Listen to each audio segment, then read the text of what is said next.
partners have been working for approximately the last 36 hours. Just to give you a little bit of background on the case, on July 30th at around midnight, our communications center received a call of a domestic violence incident. Officers responded to the location,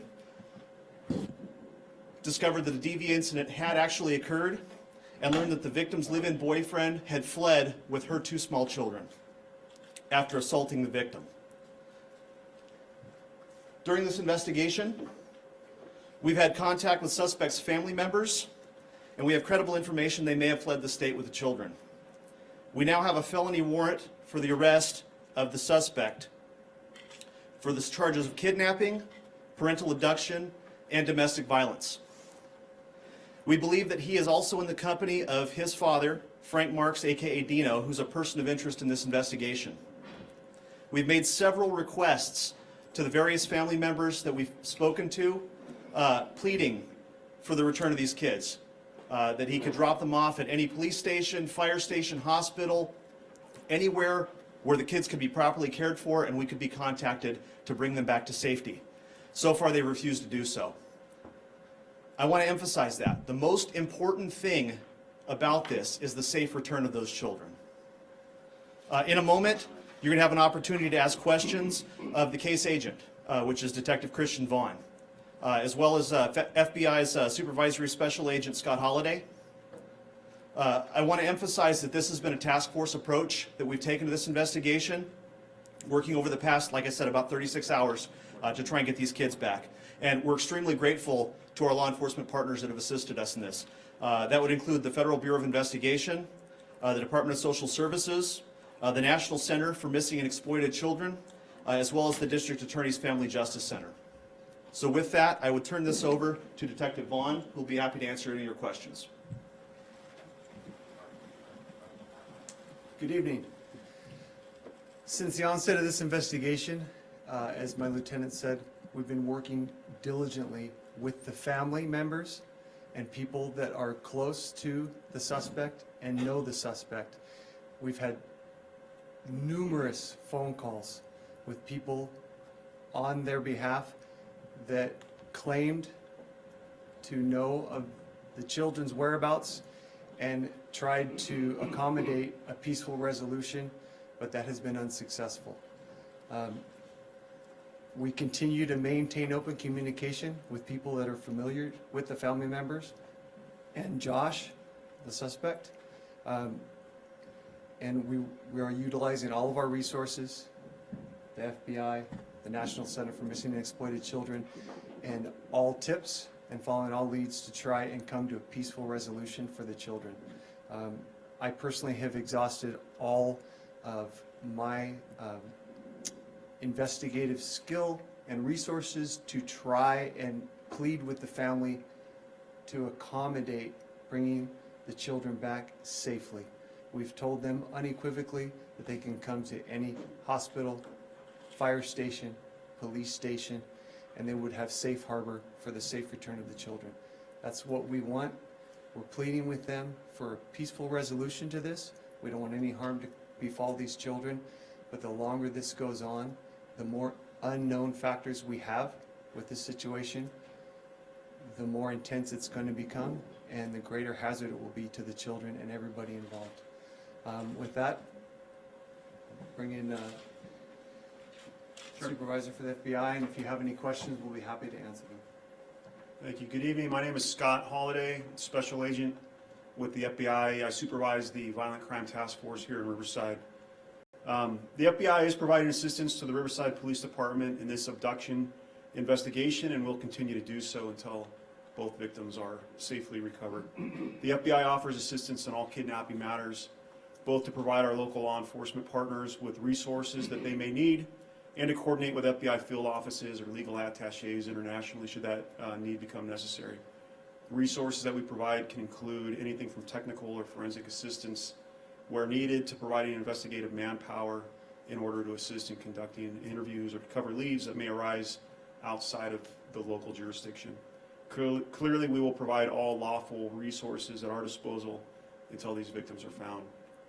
I'll now defer to my partners here to respond to any requests for specific information about the case. Thank you. How is the communication with the family going? I mean, how willing are they to help out, to suggest places to look for him, contacting him on your behalf? What can you tell us about that? That's been one of the more interesting aspects of this case. Early on, we had direct communication with the suspect's father.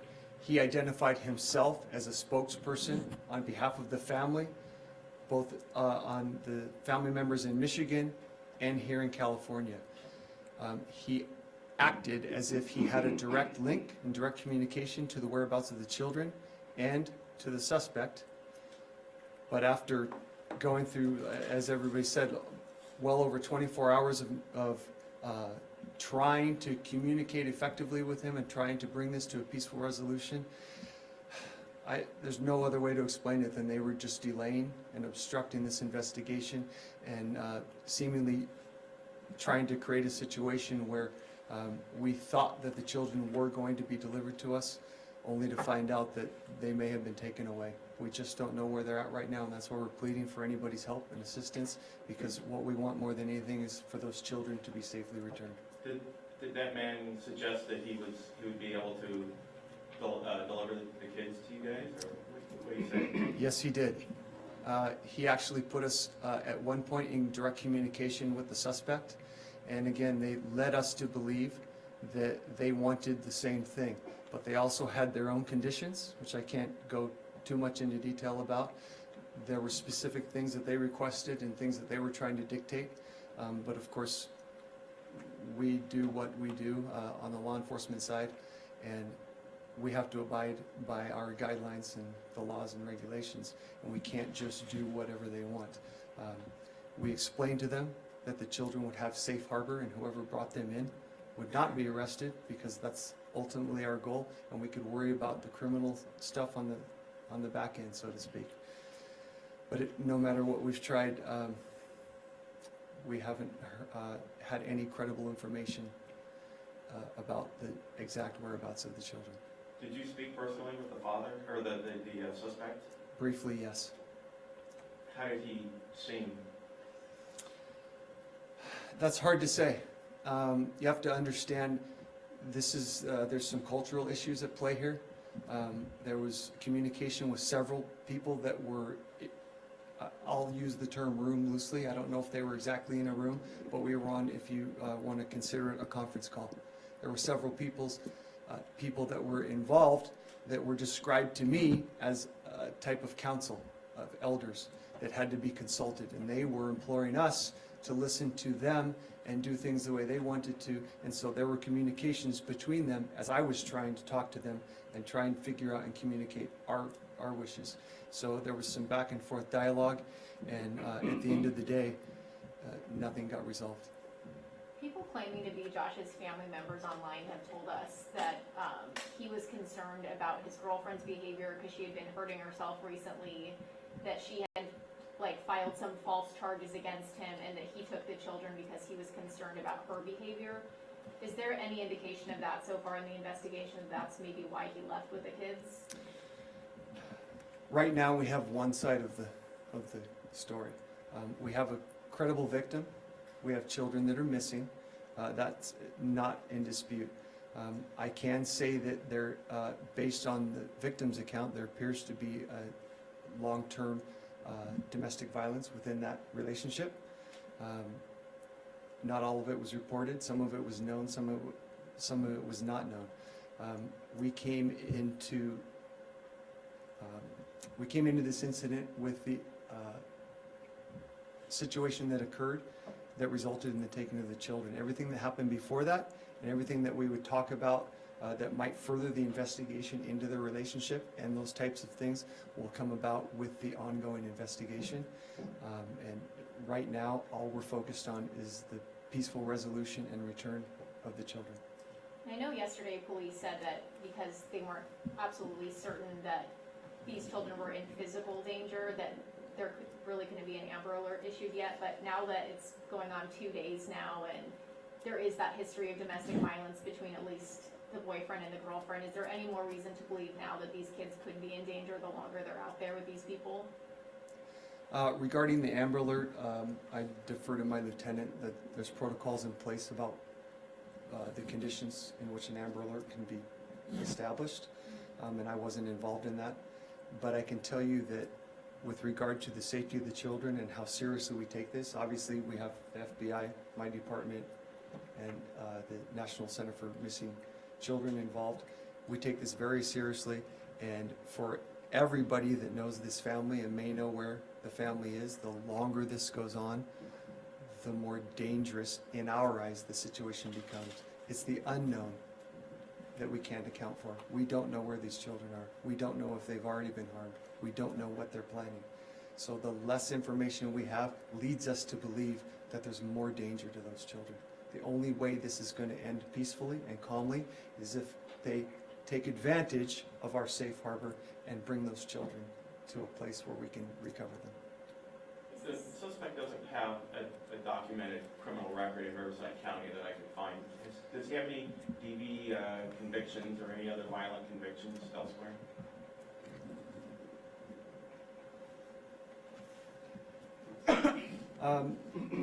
I'm going to withhold information about his criminal history at this point. We do have information regarding, of course, regarding his past. We have identified that he has lived in several different states, so we're looking into various aspects of that. But I'm not going to comment on any specifics other than what we know right now about his conduct. Is the suspect the biological father of the kids? We don't know for sure. What I do know is what the victim told me. They were in a long-term relationship. It was a tumultuous relationship. They broke up, they got back together, as couples do. I do feel comfortable telling you that his family, of course, considers those children to be his children. What that means ultimately, I don't know. We have DPSS involved. That's what family courts are for. That's what paternity tests are for. I can only go at this point by what the mother is relaying to us, and that's why this is a fluid situation, and we'll learn more later. And is the mother relaying that he is not the biological father? Yes, that is the information we have. Again, what we find out later, after, that'll come with the rest of the investigation. Right now, as far as we're concerned, the children's welfare is the most important thing, and we do want to reunite them with their mother. The conversation that you described with the suspect and the quote-unquote family members or elders, did they describe where they were? Were they in town somewhere, or did you believe that they were out of state? And when was the last contact you had with them? So that part of it is very interesting. There's been numerous phone calls from family members, people that claim they're family members, people that have claimed they are spokespeople for the families.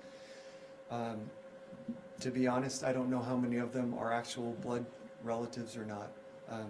That's what's been the most frustrating part of this investigation for me personally. I've spent hours and hours on the phone trying to get someone to give us some concrete information, and to be honest, we've been led in countless different directions with no concrete results. The only thing we know for sure is that the person of interest, Mr. Marks, is an identified figurehead, in his own words, of this family, and he did put us in brief contact with his son. So he above all others is the one that can and should tell us where these children are, but he hasn't. And when did that conversation take place? I've spoken to him several times today, and I've also spoken to him, to other people that have spoken to him, that have called me on his behalf.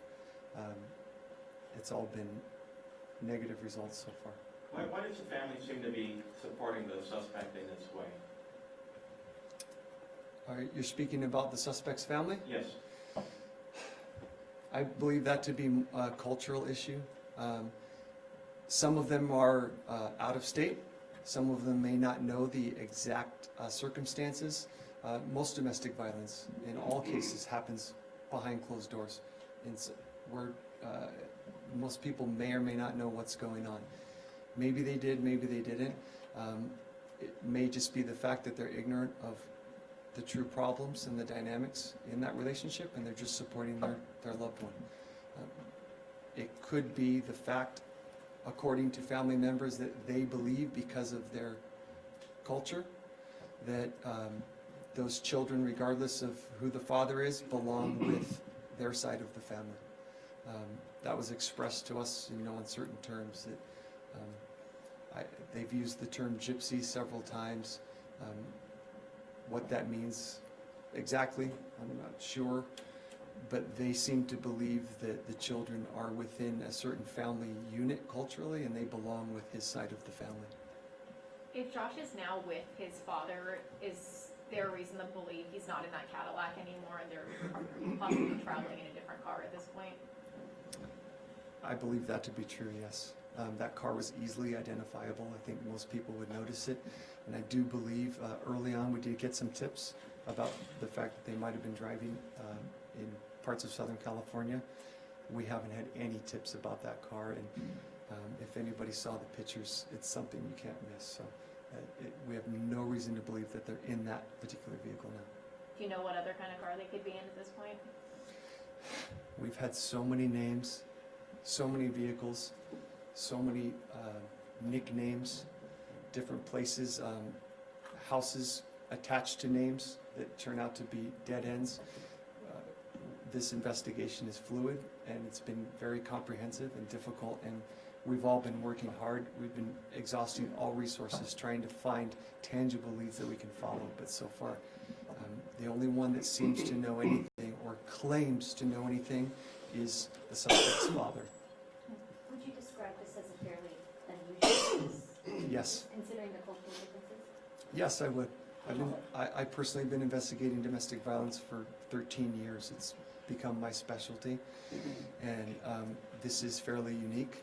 I don't believe that I've ever spent this long and been in this deep type of detailed investigation that's lasted this long, involving these types of individuals. Is there anything you've learned led you to believe that maybe this was planned before a couple nights ago, or spur of the moment? We haven't learned anything that would lead us to believe that this was nothing other than a spontaneous event. As the investigator, having talked to the victim, I can say that because their relationship was not going well, because they had been arguing previously, because there were issues regarding the family members and pressure from the family members on his side, this was a relationship that maybe was going to end. Maybe from that aspect it was planned, but I do not believe that this was set up ahead of time. But I could be wrong. The only one that can answer that question is the suspect, and he's not talking. Could the father be looking at potential charges? Anyone who knew that the abduction had already occurred and who played a role in hiding the suspect and the children is looking at possible crimes of being an accessory or conspiring to keep these children. So that's something we're looking into. I'm not saying we've made any type of determination, but that could be the case. We look at all those things. Anybody who is actively helping them avoid recovering those children and obstructing this investigation, of course we'd be looking at those types of things. Have you ever tried to take the children before? Not to my knowledge. The victim has expressed that she has left them in his care for short times, but not for long. Does the victim share the same culture as the suspect? It's my understanding that that is her background, but she does not share the same type of day-to-day cultural practices that they do. Yes. If I could interject. I've just gotten some information from one of our detectives that's on the FBI Inland Regional Apprehension Team Task Force. It appears that the suspect, his parents, and the two children have been apprehended by Highway Patrol in Utah. So It does appear that they are in custody at this time, thankfully. So, and it appears that both children are safe. Can you share anything else about how that happened at this point? Just generally speaking, we've been working with agencies regionally, knowing that, or I should say strongly believing that the children were taken out of state. We sent out information to Highway Patrol in adjacent states to be on the lookout for the described subjects, not really being positive what vehicle they might be in, and significant resources were mobilized to try and find them along popular routes, and fortunately those efforts paid off, as it appears that, like I said, he, his parents, and the 2 children have been found. So you say, and who's in the car? The 2 kids, the suspect, and the suspect's father? The suspect's parents, yes. The suspect's parents, mother and father. That's the information that I have, yes. Any other questions? Okay, thank you guys so much. Again, thank you guys for coming out.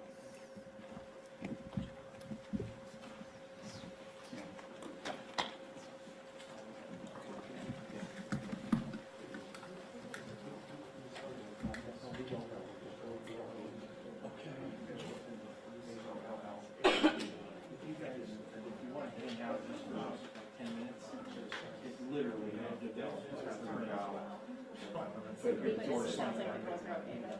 I'm going to confirm that. Okay. So let's see. These other people come back with that. Confirm all of that. Yeah, confirm that they are, it's safety and try to get that.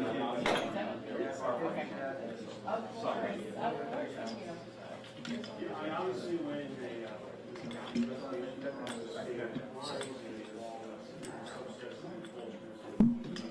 Ryan may come back.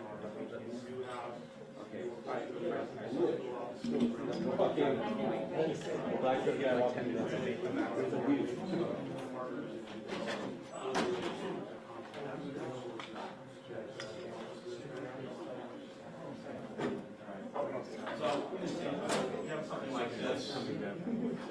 Process for you guys, just want to